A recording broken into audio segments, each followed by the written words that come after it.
Prison Break. The show follows Michael Schofield, a structural engineer who deliberately gets imprisoned to break out his wrongly accused brother, Lincoln.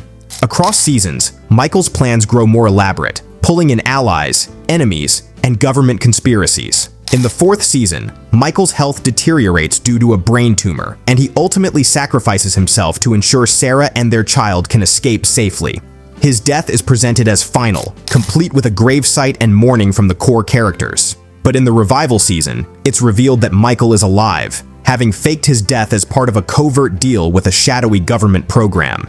He's been imprisoned under a different identity in Yemen, manipulated into working for secret intelligence operations. The twist rewrites his final moments, showing they were part of a much larger game. It also complicates his legacy, not just a tragic hero, but a survivor constantly forced into impossible choices. His resurrection forces everyone, especially Sarah and Lincoln, to reevaluate everything they believed. The reveal adds another layer to Michael's character. He's not just brilliant, he's always 10 steps ahead, even in death. The twist reignites the series' central theme, sacrifice without certainty and the burden of always running. The Flash. The series starts with Barry Allen gaining super speed after a particle accelerator explosion, becoming the Flash and using his powers to fight crime in Central City. He's guided by Harrison Wells, the brilliant and supportive scientist behind the accelerator, who becomes a mentor and father figure. But things start to unravel. Wells knows too much, moves too fast, and has hidden agendas. Eventually, it's revealed that this Harrison Wells isn't Wells at all. He's actually Eobard Thawne, the Reverse Flash, a speedster from the future who traveled back in time, killed the real Wells, and assumed his identity using futuristic technology. Thawne's goal is to return to his own time, using Barry's speed to do it. The twist shatters Barry's trust and turns the heart of the team into its greatest enemy. The man who helped Barry become the Flash was also the one who murdered his mother years earlier. It's not just a betrayal, it's a long con that reshapes everything viewers thought they knew. The twist injects personal vengeance into the show's science fiction core, making Thawne more than just a villain. He's the architect of Barry's pain, wearing the face of his greatest ally. For more videos like this, smash that like and subscribe button for more content. Anyways, The Good Place. The characters wake up in a cheerful afterlife neighborhood designed by Michael, an architect claiming it's part of the good place, a reward for living a virtuous life on Earth. They're told everything is based on a complex point system measuring moral actions, but things keep going wrong, and Eleanor, who's very aware she doesn't belong there, starts digging. With Chidi's philosophical help, she tries to become a better person and earn her spot. Michael and his assistant Janet keep the illusion running, but cracks keep showing. Eventually, Eleanor pieces everything together, and in the Season 1 finale, she realizes they're not in the good place at all. Michael's neighborhood is actually a twisted version of the bad place, created as a psychological torture experiment. The chaos, mismatched soulmates, and constant anxiety were all designed to make them suffer in ways traditional torture couldn't. The revelation flips the entire premise of the show. Michael's not an angel, he's a demon playing a new kind of cruel game. The twist redefines every prior episode, and it launches a completely new trajectory for the series. It's one of television's most cleverly executed reveals. Westworld. The show takes place in a futuristic theme park where guests interact with lifelike androids called hosts in a Wild West setting. William arrives as a first-time visitor, idealistic and moral, while another character, the Man in Black, is a ruthless veteran guest seeking deeper meaning. Their storylines seem to run parallel, but they actually unfold decades apart. William's journey from a kind newcomer to a hardened, obsessive man mirrors the Man in Black's philosophy, but viewers don't know they're the same person until the end of the season. The show uses non-linear storytelling, deliberately hiding the time gap. It cuts between past and present without revealing the shift, so the timelines feel like they're happening simultaneously. The reveal that William becomes the Man in Black recontextualizes every scene, especially his evolving view of the hosts. His descent into darkness shows how obsession and disillusionment with the park's artificiality shaped him into someone unrecognizable. Dolores, a central host, unknowingly interacts with both versions of William across timelines. The twist exposes the depth of the show's narrative structure and how identity, memory, and time play with the viewer's perception in complex, calculated ways that pay off dramatically. Lost. The show follows a group of survivors stranded on a mysterious island after a plane crash. It blends survival drama with strange phenomena like polar bears, underground stations, and a smoke monster. The narrative often uses character flashbacks to explore their lives before the crash. In the Season 3 finale, viewers are shown what appears to be more of Jack's backstory. He's seen spiraling into addiction, depression, and desperation. It feels like a tragic pre-island glimpse, but then he meets Kate at the episode's end. That's when it hits. This isn't the past, it's the future. Jack screams, "We have to go back," revealing they actually escaped the island. This moment flips the series' entire structure. What had always been flashbacks are now flash forwards, changing how the story is told moving forward. It's also the first proof that leaving the island doesn't solve everything. Jack, once desperate to escape, is broken and guilt-ridden in the real world. The twist gives the show a darker tone and a brand new mystery. How did they get off, and why does Jack regret it? It redefined expectations and kicked off an entirely different narrative for the rest of the series.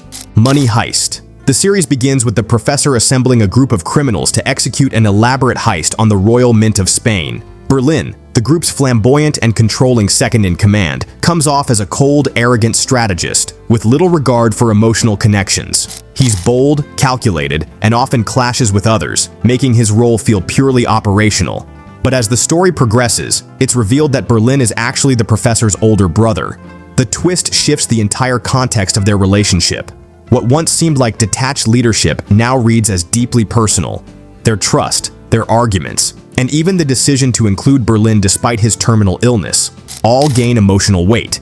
It also explains why the professor is so shaken by Berlin's sacrifice during the escape. This revelation doesn't just expand Berlin's character, it enriches the professor's motivations, showing that the heist isn't just a political act or an intellectual challenge. It's rooted in family, legacy, and loss. The brotherly bond, hidden at first, transforms the narrative from a cold operation into something far more human. It gives emotional depth to the heist and reframes the entire operation through the lens of brotherhood and unspoken loyalty. Mr. Robot. The series centers on Elliot Alderson, a cybersecurity engineer with severe social anxiety and depression, who gets recruited by a mysterious anarchist named Mr. Robot to help take down a corrupt conglomerate through cyber attacks. Mr. Robot leads a hacker group called F Society and acts as Elliot's guide in this chaotic rebellion.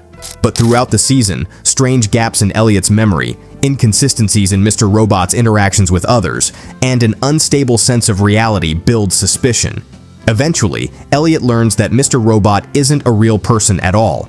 He's a dissociative personality created by Elliot's fractured mind, modeled after his deceased father. The twist is more than just psychological shock. It reframes the entire narrative. All of Mr. Robot's conversations with Elliot were internal conflicts. Scenes thought to involve two people were actually Elliot talking to himself. This isn't just a reveal for shock value. It underlines themes of identity, trauma, and control. It forces the audience to question what's real in the story and what's happening inside Elliot's head. The twist makes it clear that Elliot isn't just unreliable, he's unknowable even to himself, which adds a chilling and layered complexity to every episode that came before. How I Met Your Mother. The series follows Ted Mosby as he tells his children the long, winding story of how he met their mother. Across 9 seasons, Ted details friendships, romances, heartbreaks, and life lessons, all while building anticipation for the moment he meets the love of his life. The show finally introduces the mother, Tracy McConnell, in the final season, focusing on her connection with the group and her growing relationship with Ted. Viewers spent years invested in this mystery woman, expecting the story to end with their happy life together. But the finale flips everything. It's revealed that Tracy died years before Ted began telling the story, and his children realize the entire tale has really been about Robin, Ted's longtime on-again, off-again love. The twist reframes the show's title and changes the meaning of everything Ted shared. Fans expected closure, but instead got a circular return to Robin, despite 9 seasons of growth and change. The reveal split audiences, not just for its emotional jolt, but because it seemed to undo Tracy's importance. Still, it highlighted the show's underlying theme. Timing and love are rarely perfect, and life never follows a clean narrative. Pretty Little Liars. The show follows a group of high school girls tormented by a mysterious figure known as A, who threatens to expose their secrets after the disappearance of their friend Allison. As layers unravel, the identity of A keeps changing, pulling the story through endless twists and betrayals. In the final season, one of the most jaw-dropping revelations hits. Spencer has an identical twin named Alex Drake, who was raised in England and kept secret her entire life. Alex is revealed to be the true final A, known as AD. She impersonated Spencer on multiple occasions, tricking friends, manipulating events, and ultimately kidnapping Spencer. Alex's motivation is tied to jealousy and abandonment. She discovered her biological connection to Spencer and envied the life she never had. Her psychological torment goes beyond the usual masked villain trope. She learned to perfectly mimic Spencer, fooling everyone including Spencer's closest friends and even her own family. The twist turns what viewers thought was a familiar face into a total stranger. It complicated every interaction in the final stretch of episodes and added an eerie layer to the show's long-standing theme. No one is who they seem, not even the ones you trust most. House of Cards.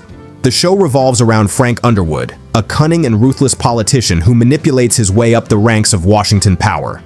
Zoe Barnes, a young and ambitious journalist, becomes entangled in Frank's schemes, trading information for political scoops and getting dangerously close to uncovering his secrets. Their alliance is murky, filled with tension, control, and manipulation. But in the very first episode of Season 2, Frank invites Zoe to a subway station to talk. Without hesitation or warning, he shoves her in front of an oncoming train, killing her instantly. It's a brutal and shocking twist that strips away any illusion of limits to Frank's ambition. Her death isn't just unexpected, it completely alters the show's trajectory. One of the most vocal and investigative characters is gone, and it signals to viewers that no one is safe. Frank doesn't just play the game, he's willing to eliminate anyone who threatens his rise, regardless of past alliances. The scene is delivered with cold efficiency, showcasing just how dangerous and unflinching Frank's character really is. That single moment redefined the stakes of the show and made it clear that morality had no place in Frank Underwood's quest for power. The Haunting of Hill House. The show follows the Crane family across two timelines, their traumatic childhood inside a haunted mansion and their fractured adult lives still shadowed by what they experienced. Among the siblings, Nell suffers the most, plagued for years by visions of a terrifying spirit known as the Bent Neck Lady. She's haunted by this figure since childhood, often appearing during sleep paralysis episodes, frozen in fear as the ghost looms over her. The twist comes when Nell returns to Hill House as an adult and, driven by grief and isolation, takes her own life in the house. The moment she dies, time folds in on itself, and her ghost begins appearing across her own past, revealing that Nell had been the Bent Neck Lady all along. It's not just horrifying, it's devastating. She was her own tormentor, the symbol of her fate sealed long before it happened. The show used that reveal to explore grief, trauma, and how the past isn't just remembered, it can be relived, painfully and literally. The twist turns a ghost story into something much deeper and personal, and it redefines every time viewers saw that ghost before with a chilling new layer of meaning. Twin Peaks. The show begins with the murder of Laura Palmer, a seemingly perfect high school girl, and unravels into a surreal investigation blending soap opera drama with supernatural horror. Her father, Leland Palmer, is portrayed as devastated, singing to himself, breaking down publicly, and spiraling into madness. As Agent Cooper searches for the killer, strange visions and cryptic clues point toward a demonic entity named Bob, a malevolent spirit who inhabits humans to commit violent acts. Eventually, it's revealed that Leland, under B.O.B.'s possession, raped and murdered Laura. This revelation shatters the idyllic image of the grieving father. The twist is not just terrifying, it's emotionally brutal. It forces characters and viewers to confront whether Leland was responsible for his actions or just a vessel. The duality of innocence and evil plays out with disturbing clarity. The twist also underscores the show's larger themes about hidden darkness beneath small-town facades. Bob isn't just a supernatural monster, he's a metaphor for unspeakable trauma and the evil that can reside in the familiar. The moment redefines the entire show, taking it from quirky mystery to psychological nightmare, where even the most loving faces can mask horror. Sherlock. The modern-day reimagining of Arthur Conan Doyle's detective pits Sherlock Holmes against his nemesis, Jim Moriarty, a criminal mastermind with a flair for chaos. In a climactic moment during the second season, Moriarty kills himself on a rooftop, leaving Sherlock with no way to foil his plan without seemingly dying too. His death appears final, but in later episodes, Moriarty keeps returning, not physically, but as a manifestation inside Sherlock's mind. The twist is that these appearances aren't supernatural or faked deaths, they're hallucinations, projections of Sherlock's guilt, paranoia, and obsession. The show blurs the line between reality and imagination, making even viewers question if Moriarty could somehow still be alive. But the truth is colder. He's dead, and Sherlock's psyche just won't let go. Moriarty becomes a psychological weight, popping up in moments of stress, fear, and doubt, acting as both tormentor and motivator. This twist turns the iconic villain into something even more terrifying, a part of Sherlock himself. It shifts the narrative from intellectual rivalry to psychological warfare. Moriarty stops being just an enemy and becomes a twisted mirror of Sherlock's mind, fueling the show's deep dive into identity, perception, and mental unraveling. Succession. The show revolves around the ultra-wealthy Roy family, whose patriarch, Logan Roy, controls a global media empire. His children, Kendall, Shiv, and Roman, spend the series scheming, backstabbing, and humiliating themselves in a constant struggle to prove they're worthy successors. Logan keeps dangling power in front of them, manipulating their loyalty, and pitting them against one another. But in the final season, Logan makes a move none of them saw coming. He sells the company to tech billionaire Lucas Matson, completely cutting his children out of the equation. After years of fighting for approval and positioning, they're left powerless, betrayed by the man they've spent their lives trying to impress. Logan's decision isn't about strategy, it's a final, brutal act of dominance. He doesn't believe any of them are fit to lead, and he proves it by locking them out with zero remorse. The twist is both corporate and deeply personal. It's not just the loss of a job or a company, it's the destruction of their legacy, their sense of identity, and the one thing they thought they were owed. Logan's move isn't just a business deal. It's the ultimate punishment for their failure to live up to his impossible standards. Ozark. The show tracks Marty and Wendy Bird, a married couple laundering money for a cartel in the Lake of the Ozarks. Over time, Wendy evolves from reluctant accomplice to ruthless strategist. Her brother Ben arrives and immediately clashes with their criminal world. He's charming but unstable, openly revealing secrets that endanger their operation. Despite his genuine love for Wendy and her kids, Ben becomes a liability. Wendy initially tries to protect him, but eventually, realizing the risk he poses, she makes the call that seals his fate. She gives up his location, knowing it'll lead to his execution by the cartel.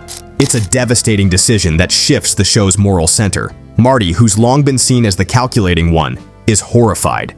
The twist reveals Wendy as even more cold-blooded, willing to sacrifice her own brother to preserve their power and survival. It marks a permanent change in her character, no longer just complicit, but an active architect of violence. Her justification is wrapped in pragmatism, but the emotional cost is undeniable. The murder isn't just a plot point, it's a turning point that redefines the Birds and drags them deeper into moral freefall. Dark. The story begins in the small German town of Winden, where children start disappearing, exposing a time travel mystery linked to a nuclear plant and 4 intertwined families. What starts as a tangled timeline slowly expands into something even more complex. By the 3rd season, it's revealed that there aren't just different points in time. There are 2 parallel worlds. These worlds mirror each other, with slight variations, but share the same repeating cycles of tragedy and manipulation. Characters in one world have counterparts in the other, and events in both are being orchestrated by a shadowy figure named Eva, the alternate world's version of Martha. She opposes Adam, who's actually an older Jonas, creating a war between both timelines.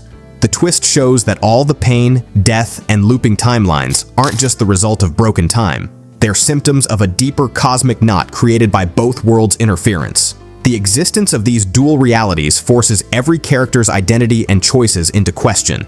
It turns a sci-fi mystery into a multi-dimensional puzzle about determinism, guilt, and the lengths people will go to save or destroy what they love. The reveal fractures everything viewers thought they understood, demanding complete reanalysis. The 100.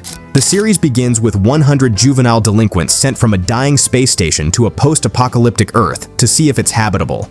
Bellamy Blake becomes one of the central leaders, evolving from reckless protector to deeply loyal figure. He and Clark Griffin build a complex relationship, often making morally gray decisions to ensure their people's survival. In the final season, the show introduces the idea of transcendence, pushing the characters into a more spiritual and abstract conflict. Bellamy becomes convinced of a new belief system tied to the mysterious entity guiding them.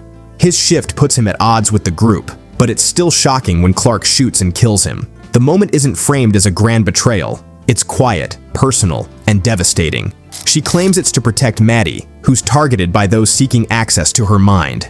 Bellamy's death shatters long-established dynamics and stuns fans who followed his arc from antagonist to leader. It fractures the group, ending his journey not in redemption or sacrifice, but in a painful loss of trust.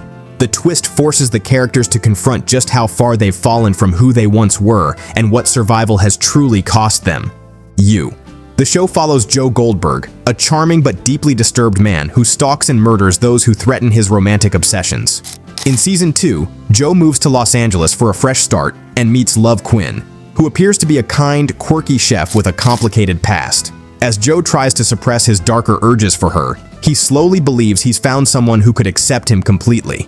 But then the twist hits. Love is not only capable of violence, she's already killed to protect Joe and secure their future together. She murdered Candace and Delilah without hesitation, revealing a cold and calculated side hidden beneath her warm exterior. This twist flips the narrative. Joe, who always saw himself as the dangerous one, is now trapped in a relationship with someone who mirrors his own twisted morality. The reveal forces him to confront a truth he never expected. He may not actually want someone who truly understands him. Love's actions expose the show's core irony. Joe's search for love leads him into a nightmare of his own making. The twist adds a new layer of tension as control slips away and Joe faces a partner just as unhinged.